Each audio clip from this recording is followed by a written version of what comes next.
By the end of 1938, Stalin had 5% of the entire population of the Soviet Union under arrest.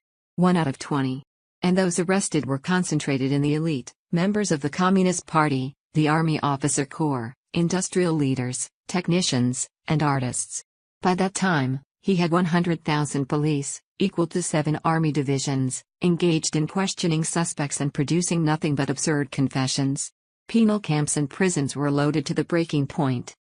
Confessions were demanded of all. These were obtained by inhumane methods, including torture, which was officially approved by Stalin in 1937. Another method of coercion was the merciless use of hostages. Even men who knew they were doomed, whether they confessed or not, would capitulate and sign false confessions when told that their families would also be killed if they did not cooperate. Usually, it made no difference. The families were rounded up after the father had been executed, even if he had confessed. Stalin attacked the Communist Party root and branch.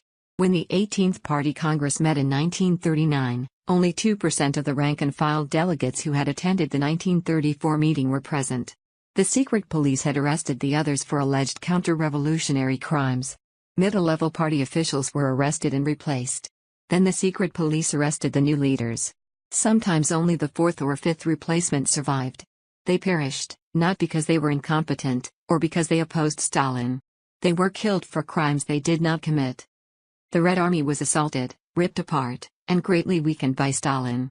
The damage he did to the military, just prior to World War II, was nearly fatal to the nation. The purge destroyed 3 of the 5 marshals, 14 out of 16 army commanders, 8 out of 8 admirals, 60 out of 67 corps commanders, 136 of the 199 divisional commanders, and 221 of the 397 brigade commanders. About one-half the officer corps, 35,000, were shot or imprisoned. Again, this was no purge of traitors, or even of alleged incompetence. These officers were experienced leaders and Soviet patriots. They were shot, on Stalin's orders, as spies and conspirators. The loss to Stalin's terror of essential military leaders nearly cost the Soviet Union its very existence. No enemy during any war killed as many commanders as did Stalin. The Soviet people soon paid for the destruction with untold casualties. Stalin wiped out the old Bolsheviks, the founding fathers of the Soviet Union. These men, all patriots, were charged with heinous crimes against the state, tried, and sentenced to death. They were either shot straight away or sent to penal camps where they perished. Of all the old Bolsheviks, only Molotov survived. He accused the managers and technicians who struggled to build the industrial power of Russia of sabotage and wrecking. Not accusations of incompetence, which might have had some basis in fact, but charges of crimes so bizarre as to be unimaginable. Joseph Stalin personally directed the secret police and approved virtually all executions. He signed the execution lists and followed individual cases closely. The reason Stalin personally signed so many execution lists, why he insisted on drawn-out interrogations, why he was destroying loyal Russians throughout the war, and why he was planning, just prior to his death, a new bloodbath, was that he couldn't stop. Trapped in alcohol addiction, his desperate ego needs didn't go away, so the deaths never stopped.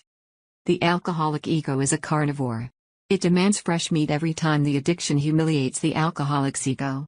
Since Stalin had the power not only to level false accusations at his subordinates but to obliterate them, the elimination of a single subordinate could furnish only temporary relief to the psychic pain created by his alcohol addiction. Eventually, new victims were needed. And with totalitarian power at his command, new victims were just a telephone call away. His efficient death machine served Stalin's ego with great numbers of victims over a long period of time. Watch your other videos to learn more.